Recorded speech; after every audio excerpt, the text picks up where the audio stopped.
Picture this. You are standing on an open savanna, a very long time ago. The sun overhead is brutal. In front of you lies a freshly dead antelope.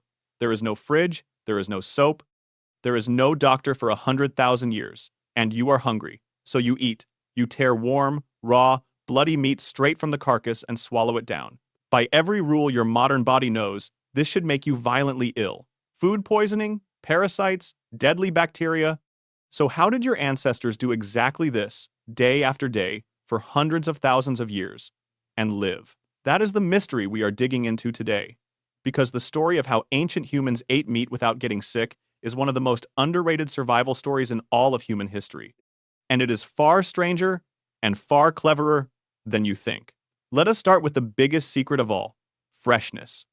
Modern people picture cavemen gnawing on rotten, fly-covered meat, but that picture is mostly wrong. A truly fresh kill is not dangerous the way a supermarket steak left on the counter for a week is dangerous. The muscle deep inside a healthy living animal is very nearly sterile. The bacteria that make us sick, the Salmonella, the E. coli, they mostly live in the gut, on the skin, and in the dirt. They multiply after death, and in the heat, they multiply shockingly fast. So the ancient rule was brutally simple: eat it now. A pride of lions does not save leftovers, and neither did early humans.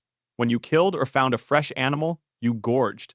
You ate as much as your stomach could physically hold, right there, before the bacteria got a head start. Anthropologists who study modern hunter-gatherers see this exact behavior today. Among the Hadza of Tanzania, a large kill can be stripped and shared out within hours. A kill becomes an instant feast. Everyone eats until they are painfully, uncomfortably full, because tomorrow the meat will be spoiled, and tomorrow is never promised anyway. Gorging like this is not gluttony. It is a food safety strategy written into your appetite, a way of turning a dangerous pile of meat into stored body fat before a single germ can bloom. But speed alone was not enough, because the hungriest humans did not always get the fresh kill. Sometimes they only got the leftovers of a lion. For a long time, our ancestors were not the top hunters. They were scavengers. They watched the sky for circling vultures, they listened for cackling hyenas, and they raced across the plains toward a carcass that something else had killed. This is dangerous food. A carcass sitting in the sun is a bacterial bomb, crawling with rot and flies. Eating that muscle raw could genuinely kill you, so early humans got clever about which parts they took. And this is where the first tool comes in: the stone. Because while the outer meat rots quickly, there are two places bacteria struggle to reach: bone marrow and the brain.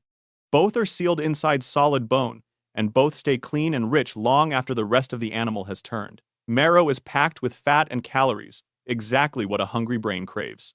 So our ancestors used sharp stones and heavy hammerstones to smash open the leg bones and crack open the skull. They were not fighting lions for scraps of muscle. They were waiting, then breaking into a sealed vault of nutrition that no other scavenger could reach. It was a genius survival strategy hidden inside a rock. But even the cleanest marrow could not protect you from everything, so the body evolved a weapon of its own: acid. Here is a fact that will change how you see your own stomach. The human stomach is savagely acidic. Its resting pH sits around 1.5, acidic enough to burn skin, acidic enough to dissolve metal over time. That is unusual for an animal your size. In 2015, scientists compared stomach acidity across dozens of mammals and birds, and they found a clear pattern. The animals with the most acidic stomachs are the scavengers, the vultures, and their kind, creatures that eat rotting flesh. Their acid is a chemical filter, a bath so hostile that most dangerous bacteria simply die on the way in. Think about what that acid really does. It works like a customs checkpoint at the entrance to your body. Swallow a mouthful of germs on a scrap of old meat, and the vast majority never make it past your stomach alive. This same acid is one reason it takes a fairly large dose of many bugs to actually infect a healthy person. The gatekeeper burns most of them before they ever reach your intestines. And where do humans land on that scale? Right up near the scavengers. Our stomach acid is far stronger than any plant eater would ever need. To many scientists, that acidic stomach is a fossil, a piece of living evidence that our ancestors ate a lot of risky, questionable, sometimes rotting meat, and that natural selection ruthlessly favored the humans whose guts could sterilize it. Every time you feel a little heartburn, you are feeling the echo of an ancient scavenger. Then came the single greatest food safety invention in all of history: fire. Somewhere between 1.5 million and a few 100,000 years ago, our ancestor Homo erectus began to control fire, and cooking changed everything. When you hold meat over a flame, the heat does something close to miraculous. It kills the bacteria, It kills the parasites, it destroys the tapeworm cysts and the coiled trichinella worms hiding in the muscle that could otherwise cripple or kill you. Heat unravels the very proteins that microbes are built from. A piece of meat that was a deadly gamble raw becomes safe, soft, and easy to digest once it has met the fire. And the softening matters more than it sounds. Raw meat is tough, chewy work, and every hour your ancestors spent grinding it with their teeth was an hour not spent hunting, resting, or raising children. Fire did the chewing for them. Heat breaks down the tough connective tissue, turns hard collagen into soft gelatin, and unlocks calories that a raw mouthful would have carried straight through the gut and wasted. Some scientists, most famously Richard Wrangham, argue that cooking was so powerful it literally reshaped our species. Cooked food gives up far more energy for far less effort. Your gut no longer has to do the brutal work of grinding down tough raw fibers and fighting off germs. That freed up precious energy, and much of that energy, the theory goes, flowed straight into growing a bigger, hungrier, more powerful brain. In a very real sense, we may think the way we do because our ancestors learned to cook. But fire solved the problem of the meat in front of you. It did nothing for the meat you wanted to keep. And meat, above all else, rots. So humans invented something just as clever as cooking: preservation. The enemy is water. Bacteria need moisture to grow, to multiply, to spoil. Take the water away, and you take away their power. So ancient people learned to dry their meat. They sliced it into thin strips and hung it in the sun and the wind until it went hard and leathery. We still eat the descendants of that trick today, and we call it jerky or biltong. Dried meat can last for months without a hint of a fridge, because there is simply not enough moisture left inside it for anything dangerous to live. Then they added a second layer: smoke. Hanging those strips over a slow, smoky fire did two jobs at once. The gentle heat helped dry the meat even further, and the smoke itself coated the surface in natural chemical compounds, phenols and acids, that actively poison bacteria and slow decay. Dried and smoked, a single big kill could feed a whole family through a long, brutal winter when nothing else could be hunted. Preservation did not just prevent sickness, it defeated starvation itself. And now we arrive at the strangest chapter of all. Because some ancient peoples did not fear rot, they mastered it. This is fermentation. It sounds insane, deliberately letting meat and fish partly break down before you eat it. But controlled fermentation is not the same as random rotting. When you seal meat in the right cool conditions, specific friendly bacteria take over first, and as they work, they flood the meat with acids that lower its pH and slam the door on the truly dangerous microbes. The good bugs move in and lock the bad ones out. Cultures across the frozen north did exactly this. The Inuit made iguanak from fermented walrus and seal. Iceland still produces hakarl, fermented shark, buried and aged for months until it is finally safe to eat. To an outsider, it smells like poison. To the people who make it, it is a precious, protein-rich food that kept them alive through endless dark winters. In the far north, there was often no other choice. For months, the ground was frozen, no plants would grow, and hunting could fail for weeks at a stretch. Fermentation was survival, a way to bank the summer and autumn kills and draw on them safely when the world outside turned to ice. Which raises a fair question. If this stuff is so risky, why did their bodies handle it so much better than ours would? Part of the answer is simple habit. A gut exposed to a certain food and a certain set of microbes from childhood slowly builds up a tolerance. Their immune systems and their gut bacteria were trained on this diet from birth. Drop a modern city dweller into that same meal, and they might be violently ill within the hour, not because the food is wrong, but because their pampered gut has never learned to cope with it. But there is a deeper answer too, written into our very anatomy. Compared with our plant-eating relatives, humans have a surprisingly small and simple gut, especially the large intestine. A gorilla, living on leaves, needs a huge fermenting belly to survive. We do not, because meat is such concentrated, easy fuel that we never needed all that enormous plumbing. Scientists call this the expensive tissue idea. Guts are costly to run, so as we ate more rich meat, our guts could shrink. And once again, the saved energy helped feed that growing brain. Our bodies are quietly built around a meat-rich past. Now, it would be a beautiful story to say our ancestors never got sick at all. That would be a lie. They absolutely did. People caught parasites, people got food poisoning. People died from a single bad meal, and we still find the scars of disease and malnutrition on ancient bones. There was no magic shield. What there was instead was something colder and more powerful: selection. In a world without medicine, the humans with weaker stomach acid, or slower instincts about spoiled food, or fragile guts, were simply more likely to die before they ever had children. The humans who survived passed on the strong acid, the sharp instincts, and the tolerance. Generation after generation, our whole species was quietly filtered for the ability to survive dangerous meat. So, put it all together. It was never one single trick. It was a whole stacked system. Eat it fresh and eat it fast. Steal the sealed marrow that no germ could reach. Sterilize the rest with a stomach like battery acid. Kill the parasites with fire. Dry out the water and choke the bacteria with smoke. Ferment it so the good bacteria guard the gates.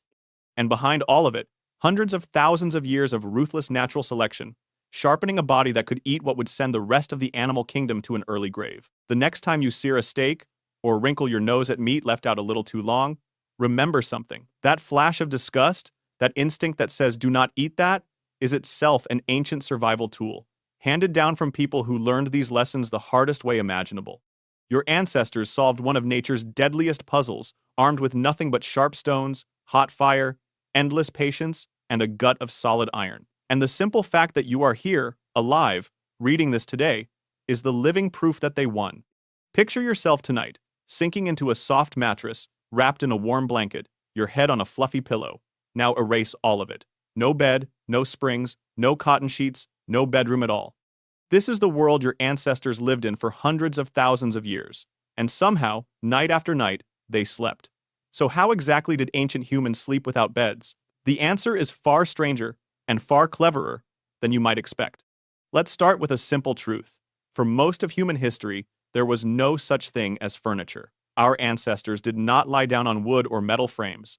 They slept on the raw surface of the planet, on dirt, on stone, on grass, and under an open sky. But sleeping on the bare ground is dangerous and uncomfortable and cold. The ground steals your body heat. Insects crawl across your skin. Predators hunt in the dark. So early humans had to solve a problem that we never even think about. They had to invent the idea of a safe place to sleep. The oldest clue we have comes from a place called Border Cave in South Africa. Deep inside that cave, archaeologists found something astonishing. They found the remains of bedding that is roughly 200,000 years old. That makes it the oldest known bed on Earth. It was not a bed like ours. It was a thick layer of grass, packed onto the cave floor, forming a soft and springy mattress made entirely of plants. And the people who made it were smarter than we ever gave them credit for. The grass they chose was not random. Scientists identified it as broad-leaved grasses from the Panicoideae family. These plants are soft, and they are comfortable, but they also do something clever. They helped keep the sleeping area dry. And here is the truly brilliant part. The ancient people laid their grass bedding directly on top of layers of ash. That ash came from old fires, deliberately spread across the floor. Ash is a natural insect repellent. It clogs the breathing tubes of crawling bugs, and it dries out their bodies, so it keeps ticks and other biters away from the sleepers. Think about what that really means. 200,000 years ago, long before writing, long before cities, human beings had already figured out pest control. They were treating their bedding like a technology. They burned it, they cleaned it, and they refreshed it. Archaeologists found that the bedding was burned on purpose, again and again, probably to destroy pests and clear away the old layers before laying down fresh grass on top. It was a routine, a habit, a piece of household maintenance practiced by people we often imagine as primitive brutes. Border Cave is not alone. At another South African site, called Sibudu, researchers found bedding that is about 77,000 years old. And the people there were just as clever. They gathered leaves and stems from a plant called Cryptocarya woodii, a type of wild quince. Those leaves contain natural chemicals that kill insects and repel mosquitoes. In a world without medicine, mosquitoes meant malaria, and malaria meant death. So choosing the right leaves for your bed was not about comfort, it was about survival. These ancient people were, in a very real sense, sleeping on a living pharmacy. At Sibudu, the layers tell a story that spans thousands of years. Again and again, the bedding was gathered, used, and then burned. The people would build up a compact surface, sleep on it, and periodically set it alight to keep it fresh. Over many generations, these layers stacked up into a record we can still read today. It is one of the clearest windows we have into the daily rhythm of ancient life. Not a battle, not a hunt, but the quiet, ordinary act of making a place to lie down. But grass and leaves were only part of the story. To survive the cold nights, ancient humans needed warmth, and the greatest tool they had was fire. A fire did far more than cook food. At night, it became the center of the sleeping world. It pushed back the darkness. It frightened away lions and hyenas. and it wrapped the whole group in a blanket of heat. People slept in a ring around the flames, close enough to feel the warmth, far enough to stay safe from the sparks. The campfire was the first bedroom, and its glowing coals were the first nightlight. Fire may have changed human sleep in a deeper way than we realize. Some scientists argue that once our ancestors controlled fire, they could finally come down from the trees to sleep. Before that, our earlier relatives, like the apes, slept up in the branches, building nests every single night to avoid the predators below. Chimpanzees still do this today. Every evening, a chimp bends and weaves branches into a fresh sleeping platform high off the ground, and orangutans do the same. Our ancient ancestors almost certainly slept this way too, for millions of years, before fire made the ground safe. Coming down to the ground was a turning point. On the ground, a body can stretch out fully, and deep sleep becomes easier and safer. Some researchers believe this shift changed our brains. Longer, deeper sleep on solid ground may have given early humans richer dreams and better memory and stronger minds. In other words, the way we slept may have helped make us human. The humble act of lying down by a fire could be one of the quiet secrets behind our intelligence. Now, what did they actually lie on, besides grass? The answer is animal skins. When ancient humans hunted an animal, they used every part of it. The meat was food, the bones were tools, and the hide became clothing and bedding and shelter. A thick fur pelt laid over a bed of grass would trap warmth beautifully. Curled up inside a hide, next to a crackling fire, an ancient human could stay surprisingly cozy, even on a freezing night. The bed was not bought in a store. It was hunted, skinned, and carried home. For the Neanderthals, who lived through brutal ice ages in Europe, this was a matter of life and death. They faced winters that would kill a modern person in hours. To survive, they packed into caves, they built roaring fires, and they wrapped themselves in the thick furs of the animals they hunted. Some caves show soft sediments in sheltered corners, exactly where you would expect people to sleep, tucked away from the wind and gathered near the warmth. Their beds were simple, but their strategy was sound, and it carried them through tens of thousands of years of ice. Here is where the story gets really interesting. The way ancient humans slept was not just different in its furniture. It may have been different in its very rhythm. Today, we expect to sleep in one solid block, 8 hours straight, alone in a dark and silent room. But that pattern is modern, and it might even be unnatural. To understand how humans really sleep, scientists went to visit the few groups on Earth who still live much like our ancestors did. They studied hunter-gatherer peoples, like the Hadza of Tanzania, and the San of the Kalahari, and the Tsimane of Bolivia. What they found surprised almost everyone. These people do not have beds, and they do not have alarm clocks, and they do not have electric light. Yet they sleep about 6 to 7 hours a night, which is close to what a modern person gets. But the shape of their sleep is different. They do not go to bed when the sun sets. Instead, they stay up for hours in the dark, talking and telling stories and tending the fire before finally lying down. Their sleep is guided by temperature, not by the clock. They tend to drift off as the night grows coldest, and they wake naturally near dawn, as the air begins to warm again. Almost none of them suffer from insomnia. In fact, many of their languages do not even have a word for it.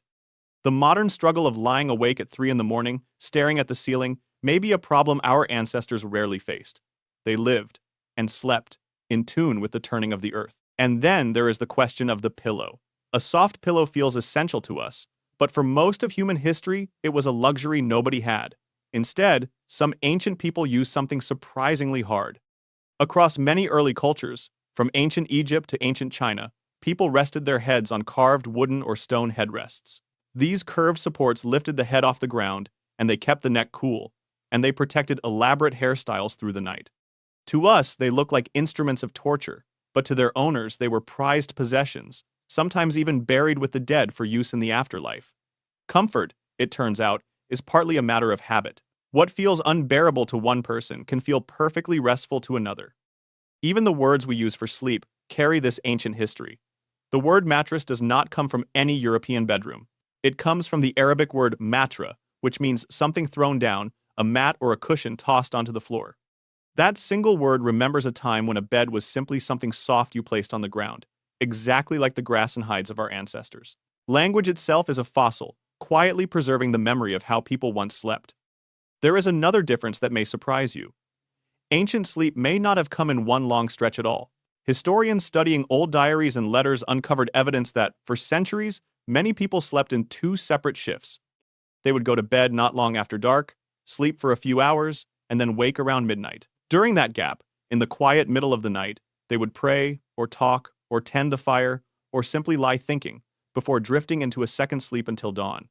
This pattern was so normal that people wrote about their first sleep and their second sleep as ordinary parts of life. Only with artificial light and rigid work schedules did we compress our rest into one unbroken block. The 8-hour night may be a recent invention, not an ancient birthright. Perhaps the most fascinating discovery is about safety. When you sleep in the open, someone needs to watch for danger. So how did an ancient group survive a whole night when everyone was unconscious and vulnerable? Researchers studying the Hadza found a beautiful answer. The group almost never slept all at once. At any given moment through the night, someone was awake. The old and the young naturally kept different hours, so a grandmother might be dozing while a young hunter stirred, and vice versa. Across the whole group, there were only rare moments when every single person was asleep at the same time. Scientists call this the sentinel hypothesis. Without ever planning it, without appointing guards, the group protected itself simply because people of different ages sleep at different times. Poorer sleep in the elderly, once seen as a medical problem, may actually be an ancient survival gift. Grandparents kept the night watch without even knowing it. In a world full of predators, that scattered, staggered sleep was a shield. It meant the fire was always tended, and the camp was always watched, and the tribe survived until morning. So, let's put the whole picture together. An ancient human did not climb into a bed. They gathered fresh grass and fragrant, insect-killing leaves, and they piled them over a layer of protective ash. They spread a warm animal hide across the top. They lay down in a circle around a glowing fire, wrapped in fur, with family pressed close for warmth. Above them stretched the open sky, thick with stars, and around them the sounds of the night. Someone was always half awake, listening. And in that simple, clever, hard-won arrangement, they found rest. It makes you look at your own soft bed a little differently, doesn't it? Every comfortable night you have ever enjoyed rests on a foundation built over 200,000 years. The grass mattress, the insect repellent, the fireside warmth, the shared body heat, and the natural rhythm of sleeping with the earth. Your ancestors were not just surviving the night. They were quietly inventing the very idea of comfort, one clever layer at a time. And every time you close your eyes, you are finishing a story they began long, long ago. Picture this. It is the middle of the night, tens of thousands of years ago. You are small, you are slow, you have no claws, you have no fangs, you have no armor, and no venom. Your skin is soft. Your legs cannot outrun almost anything that wants to eat you. And out there in the dark, something is watching you with eyes that see far better than yours. This was the everyday reality for our ancestors. For most of human history, we were not the top of the food chain. We were somewhere in the middle, and plenty of animals looked at a human being and saw a warm, easy meal. There were cave lions far bigger than any lion alive today. There were cave bears that stood taller than a grown man. There were hyenas the size of a small bear. There were saber-toothed cats with fangs as long as your hand, giant eagles that could snatch a small child from the ground, and packs of wolves that hunted with terrifying patience. Some of these hunters may even have specialized in eating our kind. There was a leopard-like cat that prowled the ancient plains of Africa, and at some sites, its remains sit right beside the broken bones of early humans, as if our ancestors had been part of its regular diet. Picture that for a moment. There were animals in the world whose favorite prey was you. So how did we survive? How did a soft, slow, clawless animal live long enough to become the most dominant species this planet has ever seen? The answer is one of the greatest stories ever told, and almost nobody knows the whole of it. Let us start with the single most important weapon our ancestors ever held. It was not a spear, it was not a rock, it was fire. When our ancestors learned to control fire more than 1 million years ago, everything changed. Almost every large predator on Earth is afraid of flames. A lion that would happily charge a lone human will stop dead at the edge of a burning campfire. So, at night, when we were most vulnerable, a ring of fire became a wall that teeth and claws would not cross. Our ancestors slept in the flickering orange glow, while the eyes in the darkness circled, hungry, and stayed away. But fire did more than frighten animals. It let us see in the dark, so an ambush was harder. It kept us warm, so we could live in colder lands where fewer predators followed. And the smoke and the smell of burning told every creature for miles that this patch of ground now belonged to the strange upright apes. Fire was our first great edge, and we have never let go of it since. Fire hid another secret too. Our ancestors learned that if they held the tip of a wooden spear in the flames, the wood grew dark and hard, so that a simple sharpened stick became a far deadlier point. and fire let us cook. A cooked meal gives up far more energy than a raw one, and it is easier to chew and to digest, which meant our ancestors could feed a hungry, growing brain. In a strange and roundabout way, the campfire helped build the very mind that would go on to outsmart every predator on the plains. The second edge was even stranger. It was the fact that we could throw. Watch almost any other animal and you will notice something. Almost none of them can throw an object hard and straight. Our shoulders, though, are built for it, unlike the shoulders of a chimpanzee. We can pick up a rock and hurl it with real speed and real aim. That may sound small, but think about what it means. It means a human could hurt an animal from a distance before those claws and fangs ever got close. A lone person throwing stones is annoying. 20 people throwing stones together is a storm of stone that can drive off almost anything alive. And that word, together, is the third and greatest edge of all. One human alone in the wild is fragile, but humans are almost never alone. We survived because we cooperated in a way no predator could match. A pride of lions works together, yes, but a band of humans could plan. They could talk. They could agree on a signal, split into groups, and set a trap that no single mind could have imagined. When a predator came, our ancestors did not scatter like antelope.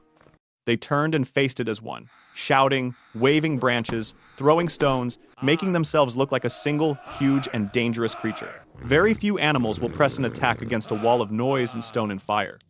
Now let us talk about the spear, because the spear may be the most important invention in the whole human story. The earliest spears we have found are wooden, and they are around 400,000 years old, carved and sharpened with enormous care. At first, they were thrusting weapons, held tight in the hands to stab a charging animal, or to keep it at arm's length. But then, our ancestors did something clever. They learned to throw the spear, turning it into a missile that could kill from a safe distance. And then, they made it even better. Somewhere around 20,000 years ago, or perhaps earlier, someone invented a tool called the spear thrower. It is a simple stick with a hook on the end, and it works like an extension of the arm. With it, a human could launch a spear far faster and far further than by hand alone, with enough force to punch through thick hide. Suddenly, a small, soft person could bring down an animal many times their own size, and never come within reach of its teeth. The prey had become the hunter. Then came the bow. The bow and arrow may be more than 60,000 years old, and it changed the game completely. A hunter could now strike silently, from behind cover, again and again, without ever being seen. An arrow could drop a deer, a boar, or a big cat before it even knew a human was near. With the bow, distance itself became our shield, and the animals that had once hunted us now had every reason to run. And some hunters made the arrow deadlier still. Deep in southern Africa, our ancestors learned to coat their arrow tips with poison, drawn from certain beetles and plants, so that even a shallow wound would slowly bring down an animal far too large to kill with the small arrow alone. The hunter only had to strike once, then follow the weakening creature for hours until it fell. A tiny, soft-bodied person could now defeat a giant, not with strength, but with patience and chemistry. There was another trick that used no weapon at all, and it belonged to our bodies. Human beings are among the finest long-distance runners in the whole animal kingdom. We sweat to stay cool while we move, but a furry animal has to stop and pant in the heat. So our ancestors would pick a single large animal and simply follow it, at a steady jog, hour after hour under the burning sun, never letting it rest. In time, the animal overheated and collapsed, and the hunters walked up and finished what their endurance had begun. We could not outrun an antelope over a short sprint, but over a whole day, we could run almost anything into the ground. But weapons were only half of the story. The other half was the mind, and this is the part people forget. Our ancestors were watchers. They studied the animals around them for their whole lives, learning where the lions rested in the heat of the day, which paths the bears walked, when the wolves grew bold, and when they kept away. They read tracks in the mud, they read broken branches, they read the alarm calls of birds that warned when a big cat was moving. A human who knows exactly where the danger is can simply choose not to be there. Knowledge, quietly, became a kind of armor. They used the land itself as a weapon, too. They pushed herds of huge animals toward cliffs and stampeded them over the edge, letting the fall do the killing. They dug pits and covered them with branches, so a heavy animal would crash through and be trapped. They used fire again, driving whole herds with walls of flame and smoke toward the hunters waiting beyond. None of this needed brute strength. All of it needed planning, memory, and the patience to wait. And when they could not fight, they hid and they built. A cave with a narrow mouth is a fortress, because only one animal can enter at a time, and a single person with a spear can hold that gap. Our ancestors piled stones and thorn branches across the entrances of their shelters, making barriers that claws could not easily cross. Some built their homes on ledges high on cliff faces, reachable only by ladders they could pull up behind them at night. Others learned that the safest thing of all was simply to move, to follow the food and stay ahead of the danger. Clothing mattered more than it might seem. Once our ancestors could sew warm hides together with bone needles, tens of thousands of years ago, they could survive in freezing lands that had once been closed to them. That opened up whole new territories, and in many of those cold northern places, the great predators were fewer and thinner on the ground. Sometimes the best way to escape a dangerous animal was to walk to a country where it could not follow. A needle and a warm coat, quietly, became a tool of survival as real as any spear. Do not forget the animal that chose to join us. Somewhere in the deep past, wolves began to linger at the edges of human camps, and slowly, over thousands of years, those wolves became dogs. It was one of the most important partnerships in all of history. A dog could hear a predator long before a human could, and would bark a warning in the dead of night. A dog could track wounded prey, corner a dangerous animal, and stand beside its human family and fight. In taming the wolf, we turned one of our old enemies into our fiercest guardian. There is one more thing, and it is the deepest of all. Our ancestors did not have to learn every lesson for themselves, because they could pass knowledge on. A hunter who discovered how to kill a cave lion without dying could teach that skill to his children, and they could teach it to theirs. Every generation started where the last one had finished. Stories, warnings, and hard-won tricks were handed down around the fire, night after night, for thousands of years. No single human is a match for a saber-toothed cat. But a human carrying 10,000 years of gathered wisdom is something no animal has ever faced. And so, piece by piece, the balance tipped. The fire, the thrown stone, the spear thrower, the bow, the trap, the wall, the dog, and above all, the shared and remembered mind. Not one of these alone would have saved us. Together, they made a soft and slow animal into the most dangerous hunter the world had ever seen. The animals that once stalked us in the dark began, one by one, to fear the smell of smoke and the sound of human voices. It is worth remembering what that struggle cost. For every clever ancestor who survived to have children, there were others who did not, who were caught at the edge of the firelight, or who never came home from the hunt. We are here because they were brave enough, and clever enough, and stubborn enough to keep going in a world that was trying very hard to eat them. Every one of us is the end of an unbroken chain of survivors that stretches back through the darkness for 100,000 years and more. So the next time you walk home at night without a second thought, with no fear of anything in the shadows, remember how strange that peace really is. It was not given to us. It was won, slowly, painfully, and brilliantly, by people with nothing but fire, stone, and each other. That, in the end, is how the weakest-looking animal on the plains became the one that all the others learned to fear.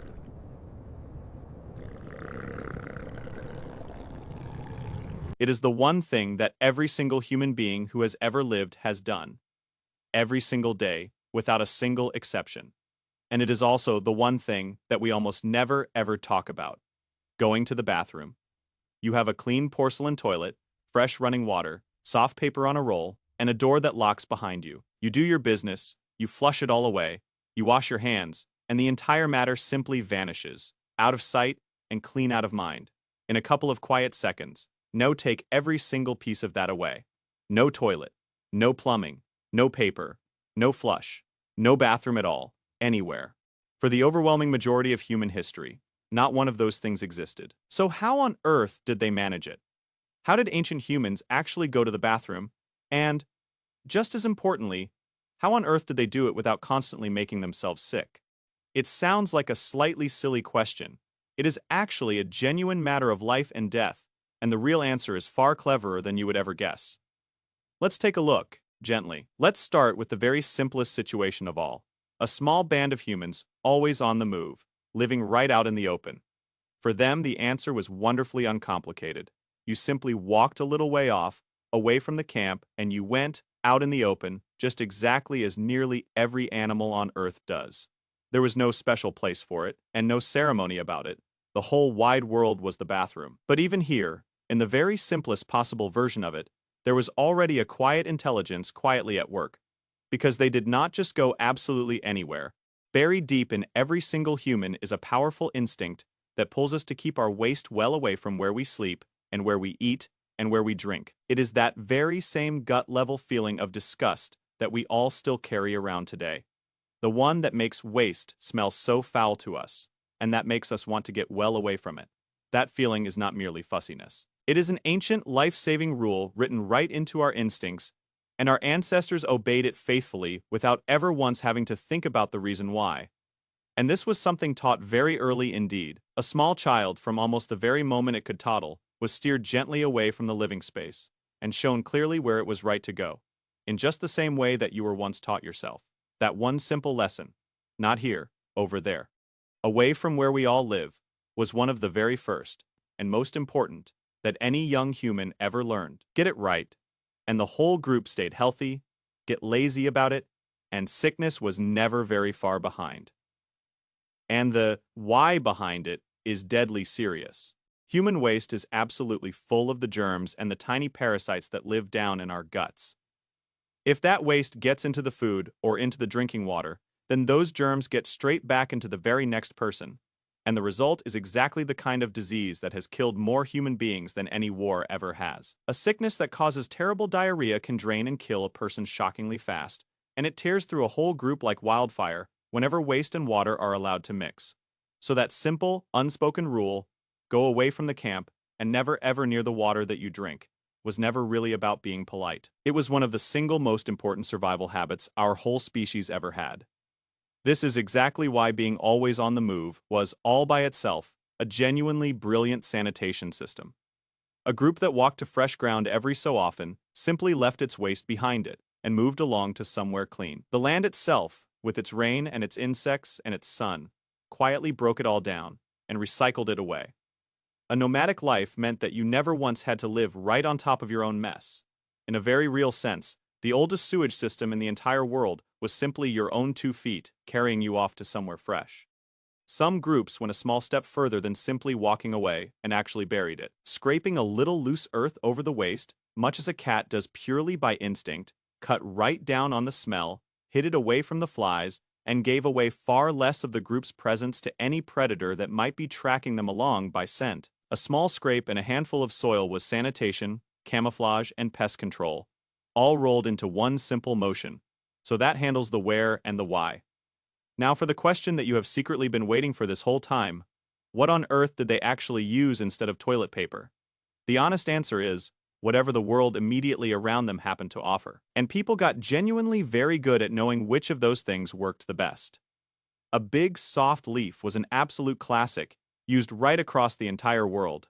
A handful of soft moss or fresh grass did the job perfectly nicely. Smooth stones, worn round and gentle by a river, were used in a great many places. A handful of sand or clean snow, where there was snow, could work too in a pinch. And in an enormous number of cultures, the cleanest and best answer of all was simply water, squatting down beside a stream and washing with the hand, which a huge part of the whole world still considers the far more hygienic method to this very day. Toilet paper, in the end, is a very, very recent little invention. For almost all of human history, the answer was a leaf, some moss, a smooth stone, or a good splash of water from the river. Their waste was not always simply thrown away and forgotten, either. Urine, of all things, turned out to be genuinely useful. Left to sit and age, it grows sharp with ammonia, and people right across the ancient world eventually put it to real work, softening and tanning stiff animal hides into supple leather, and even scrubbing and cleaning with it. It is a strange thought, but one of humanity's earliest cleaning fluids was, of all things, quite literally our own. The knights, though, always posed their own special little problem.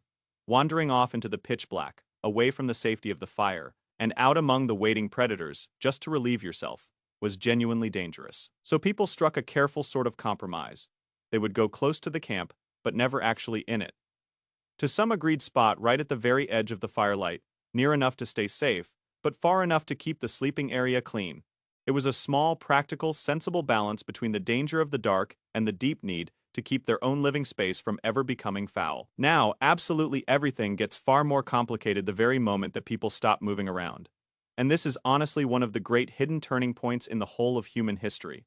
When our ancestors first began to settle down, to build villages, and then later towns and cities, and to stay put in one single place year after year, they ran headlong into a problem that they had never truly faced before. The waste no longer got conveniently left behind. It piled up. Suddenly, hundreds, and then thousands of people were all living, and eating, and drinking, and going to the bathroom. In the very same small patch of ground, day after day after day.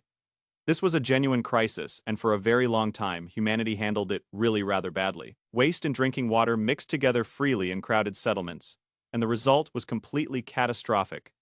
Great waves of deadly disease that swept through packed towns and killed truly enormous numbers of people in a grim sort of way.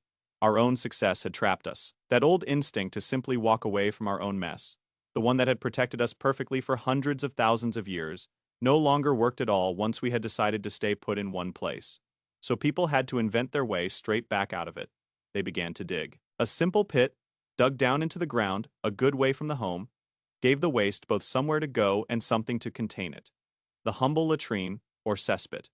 One of the most important and yet least celebrated inventions in all of human history. Eventually, some of the great early cities built astonishingly clever systems, drains and channels and pipes, to carry the waste away with running water. Some of them, thousands of years old, and genuinely, seriously impressive. That long, slow, often deeply disgusting struggle to deal with our own waste, once we had stopped moving, is quietly one of the absolute central stories of civilization. And it is the direct ancestor of the flush and the sewer that you rely on every day. There is one more thing that is really worth knowing, and it turns this whole embarrassing subject into an actual treasure. Because human waste, in exactly the right conditions, can survive intact for an astonishingly long time. Archaeologists genuinely do find and carefully study ancient, hardened, fossilized human waste, and far from being useless, it is an absolute goldmine of information. Locked inside it are the remains of precisely what a person ate many thousands of years ago. The seeds, the little bones, and the tough plants of their very last few meals.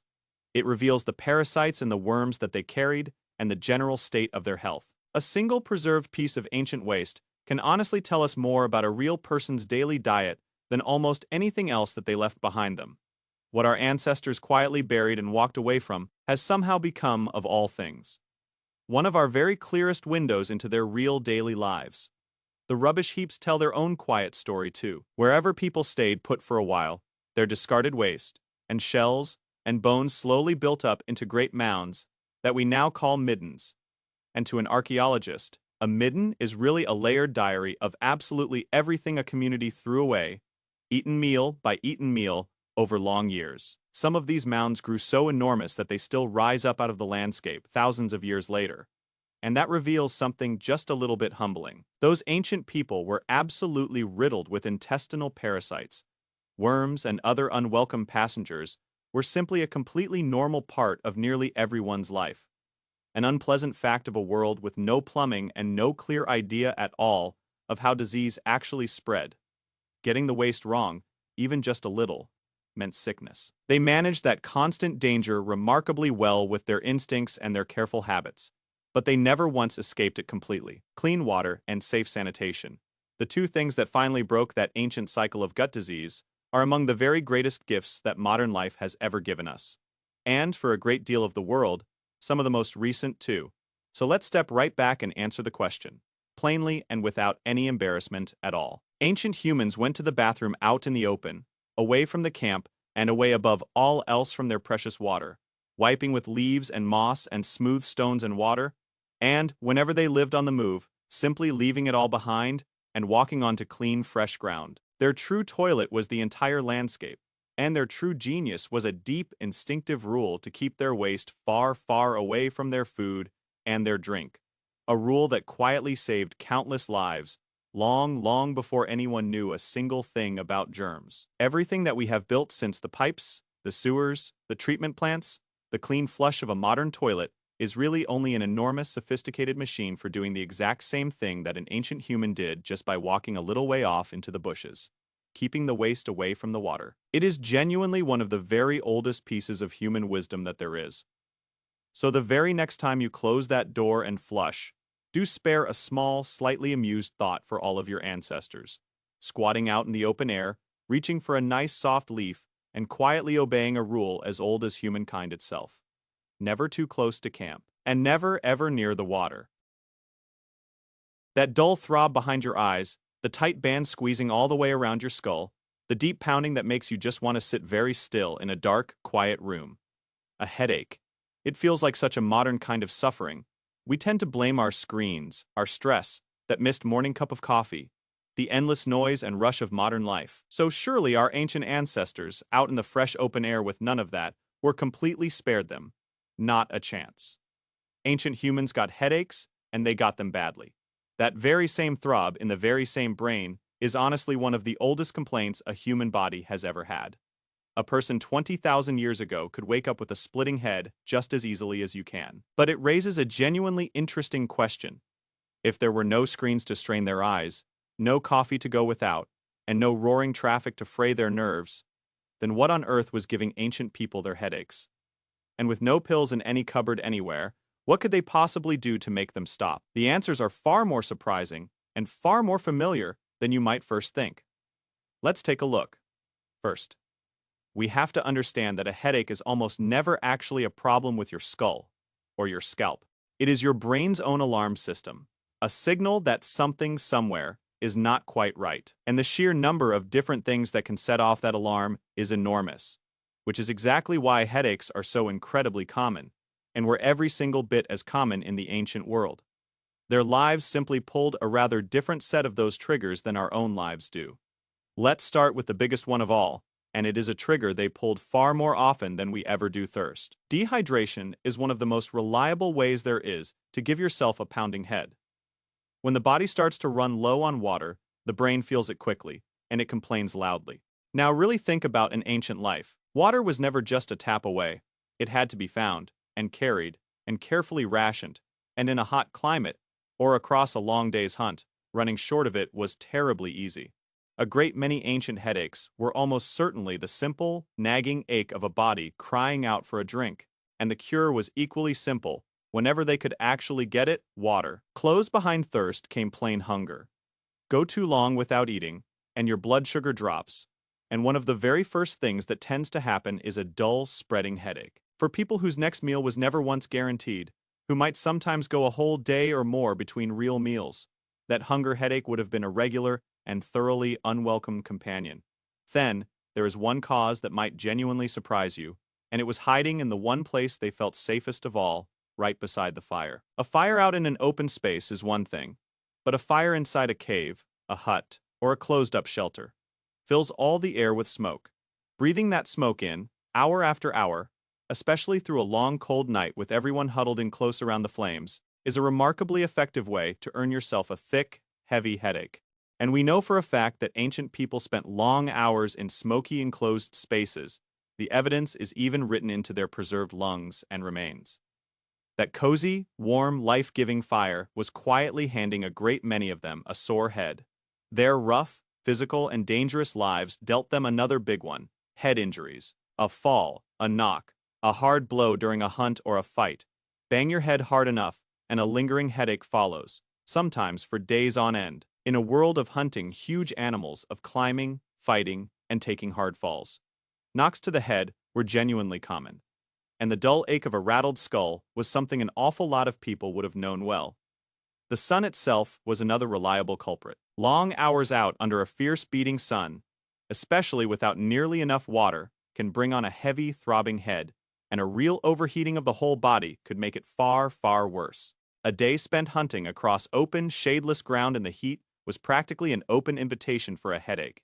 Poor sleep played its own part in it as well. A broken, restless night, kept awake by the cold, by fear, by a crying child, or by a real danger prowling somewhere near the camp, leaves the head tender and sore all through the next day. Nights exactly like that were common, and the price for them was very often paid the following morning.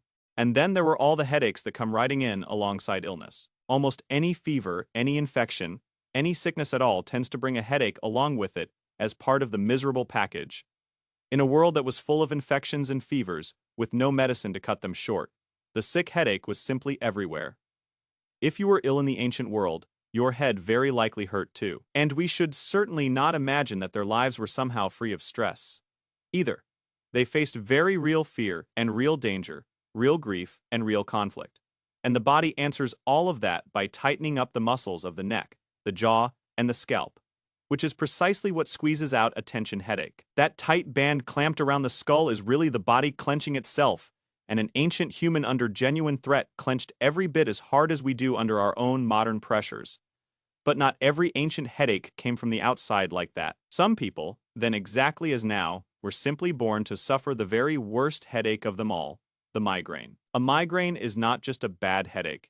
It is a specific, ferocious neurological storm, often with throbbing pain, hammering on one side of the head, sickness, and a truly brutal sensitivity to light and to sound. And here is the striking thing about it. Migraines are strongly built right into a person's own biology, carried down in the genes, which means, quite simply, that migraines are ancient.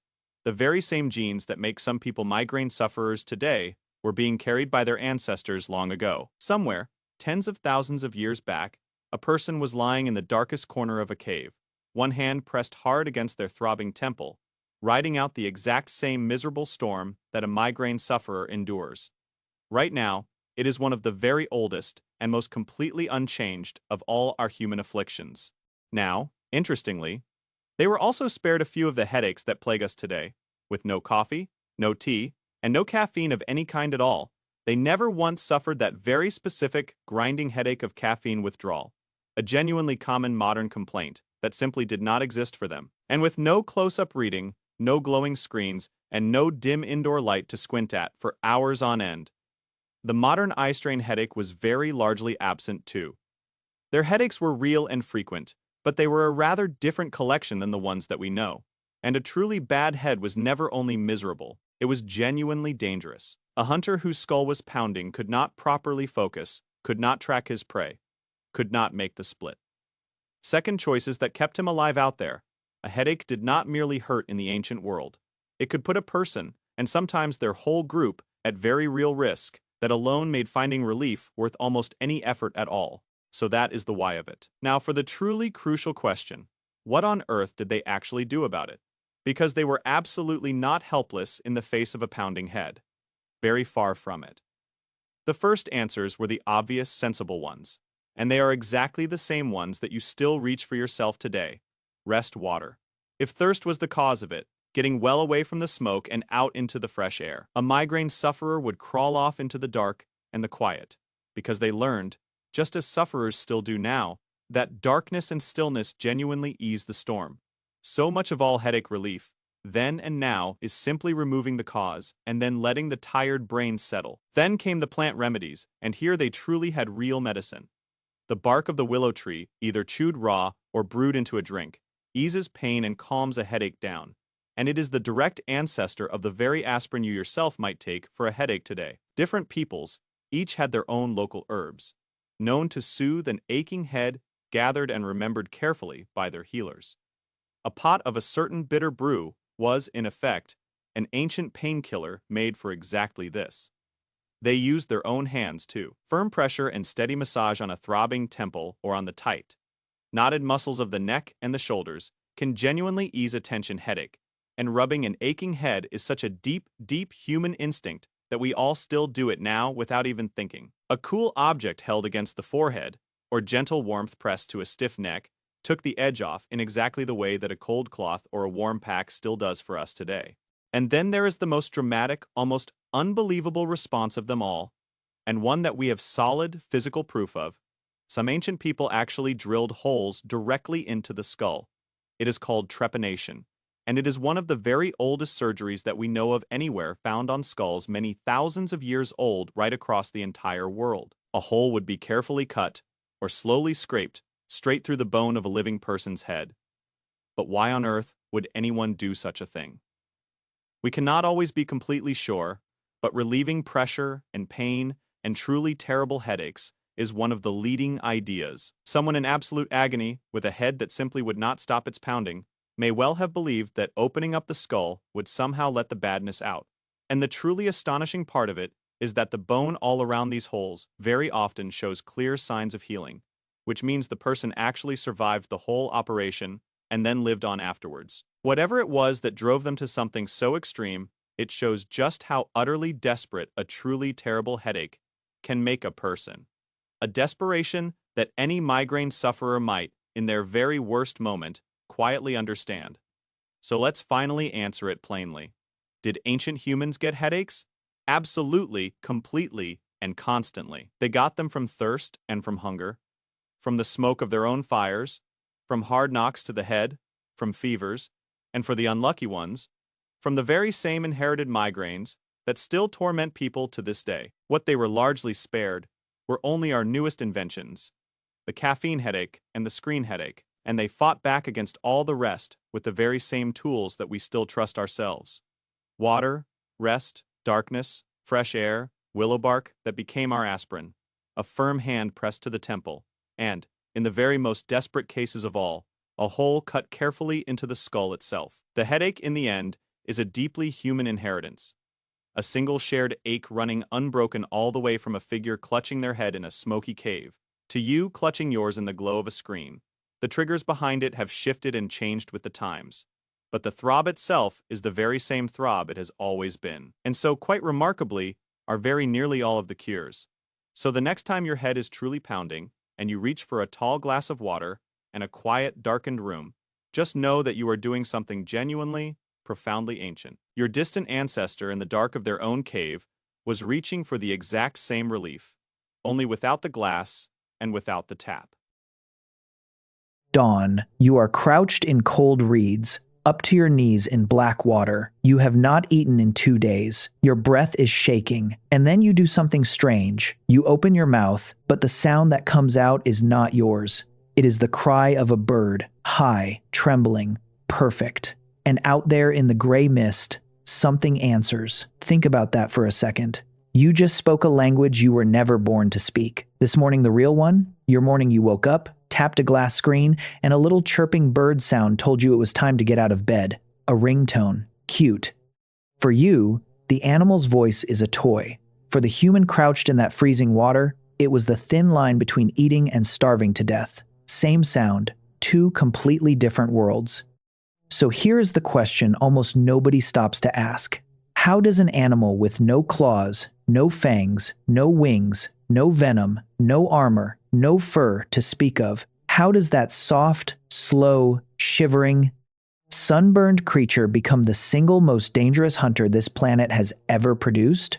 Part of the answer is almost insultingly simple. It learned to lie. It learned to lie with its voice. It learned to sound like something it was not. And this is not a guess. We can actually prove the ancient human was already doing this at least 12,000 years ago. 12,000 years. That is before farming, before writing, before the wheel, before metal, before the first brick was ever stacked on another. Somebody was already sitting in the dark, breath fogging, quietly practicing the voice of a hawk. Here is how we know. In northern Israel, at a place called Ain Malaha, archaeologists found 7 tiny objects carved from the wing bones of ducks, water birds like the Eurasian teal, birds these people were already eating. Little hollow flutes, small enough to hide inside your closed fist. In 2023, a team led by the archaeologist Laurent Davin built a working copy and blew into it. It did not sing. It did not sound like music at all. It screamed like a bird of prey, the sharp, stabbing cry of a kestrel, of a sparrowhawk. The sound punched out across a huge range, thousands of vibrations a second, right in the raptor's own register. A perfect little bird of prey, screaming out of a piece of bone the size of your finger. And these were not just anybody. These were the Natufians, the last great hunter-gatherers of the region, the very people standing right on the edge of inventing farming, right at the hinge of the whole human story. These little bone screamers are among the oldest sound-making instruments ever pulled out of that ground. And that is the doorway. So walk through it. Forget the lab. Forget the glass display case and the little printed label. Go back. You are the one holding that bone now. It is still warm from the inside of your palm. A whistle, you say. A little toy for the kids.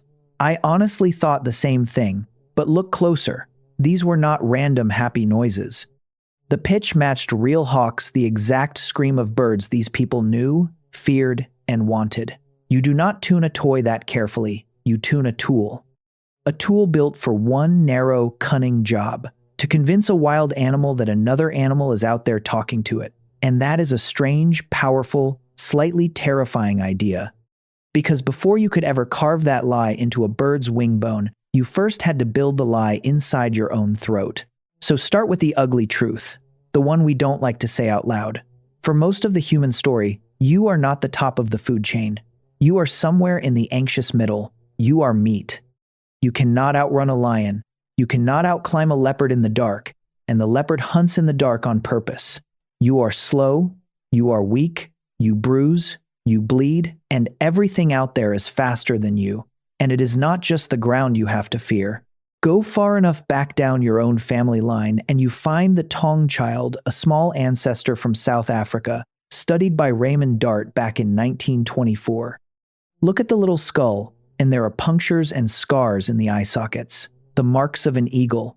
That child was carried off by a bird. Sit with that. There was a time when the sky itself hunted your family. And here is the twist that should give you chills. The raptor's scream. The one that once meant a child was about to die, that is the exact voice your descendants would one day learn to fake and use to call those same birds down out of the air. The hunted became the mimic. But that comes later. Right now, all you have is one weapon that nothing else on that whole savanna has. Not your soft little hands, your throat. A voice so flexible it can bend itself into almost any sound you have ever heard in your life. And we can actually see that hardware. In a cave called Kibara on Mount Carmel, there is a Neanderthal man who died around 60,000 years ago. In 1983, archaeologists found his skeleton. And resting in his throat was a hyoid, a small, delicate, U-shaped bone that anchors the root of the tongue. A scientist named Baruch Ahrensberg studied it closely, and it was almost identical to the one sitting in your throat right now. The machinery for 1,000 different voices. Even your heavy-browed cousins were carrying it around. So you use it. This is the first trick, and it is the gentle one. You do not charge at the ducks. You would never catch them. You bring the ducks to you. You sink down into the cold reeds, you go still, you disappear, and then you become the flock itself. You call, soft, chattering, calm and sleepy and safe. You are saying in their own tongue, "Come, settle down, it is warm here, it is safe here, there is food here," and the birds believe you, because why on earth wouldn't they? It sounds exactly like home. That is not hunting with muscle, that is hunting with a whisper. The most patient, tender lie in the entire world, told to something that trusts you right up until the last second. Now, flip it completely. The second trick is louder, and it is a genuine gamble with your life. Instead of sounding safe, you make yourself sound like fear itself, a rabbit shrieking, a fawn crying out for a mother who is not coming, a small, wounded, easy, helpless meal bleeding somewhere in the tall grass, and then you crouch, and you wait, and you keep your knife close. Because the thing that comes sprinting toward a scream like that is never small. You just called in a predator, the hunter, hunting the hunter. You made yourself the bait and the trap in the exact same breath. And if you misjudge it by one heartbeat, if it is bigger, or hungrier, or closer than you thought, then the easy wounded meal in the grass turns out to be you. Take a slow breath. That was the job. Every single dawn. And here is the part that should stop you cold. You did not learn any of this from a book. There were no books. There was no writing anywhere on earth. Every single call lived in exactly one place, the soft inside of a human head, the lazy chatter of the teal on the water, the blood scream of the hare, the low, flat, warning grunt that means leopard freeze, do not run. An entire living library of animal voices, hundreds of them, and the only way to keep that library from dying was to open your mouth and pour it, one sound at a time, straight into your child. Picture it. Low firelight. A small human sitting beside you, watching your lips, trying, cracking their voice, failing, going red, trying again. You are not teaching them a cute song. You are teaching them how to eat after you are dead. Get the call slightly wrong out there, and you go to sleep hungry. Get it wrong enough, often enough, and the whole family thins out and does not make it through the season. So you practice with them, again, and again, and again, until the fawn's dying cry is flawless, until your own child can stand in the reeds and lie straight to the face of a lion. That is love. In the oldest language there has ever been. And when your own throat finally wasn't enough, you built a better one. That, in the end, is what those 7 little duck-bone flutes really are. A spare mouth, a small machine to hold the one perfect note your tired lungs could never hold long enough to hit the exact scream of a hawk every single time, with no shaking, no cracking, no missed cold morning breath. You looked hard at the limits of your own body, and then you sat down and invented your way straight around them, with a dead bird's wing, in the dark, 12,000 years before anyone would call it engineering. Think about the mind that takes. To hear a hawk, hold that exact sound in your memory, then hollow out a bone and shape it and test it and shave it down until a dead thing sings the living cry back to you on command. That is not a caveman grunting. That is a patient, clever, relentless problem solver sitting in the cold, refusing to accept what nature handed them. That is you. That has always been you. So walk through one single morning. It is that raw, blue hour just before the sun. Your fingers are stiff and clumsy with cold. Your stomach is a hard little fist under your ribs. You lift the small bone to your lips, the one you carved yourself, from the wing of a bird you ate, maybe the one your father carved before you. You steady it. You empty your whole aching chest into it. And the sky over that silent marsh suddenly fills, edge to edge, with the hunting cry of a hawk that does not exist. Every duck on that black water freezes solid, listening, believing, trusting. And for one long, held, perfect breath, you are not a cold, starving, frightened little animal shivering in the reeds anymore.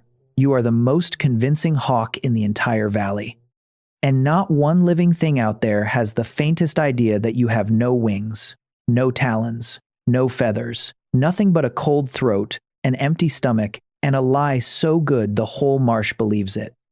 Now come back, all the way back, to the warm bed, the soft pillow, the glass screen glowing on the nightstand, that gentle little bird sound that wakes you up every single morning.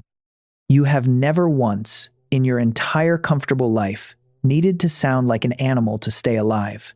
You have never called a meal out of the grass with your own mouth.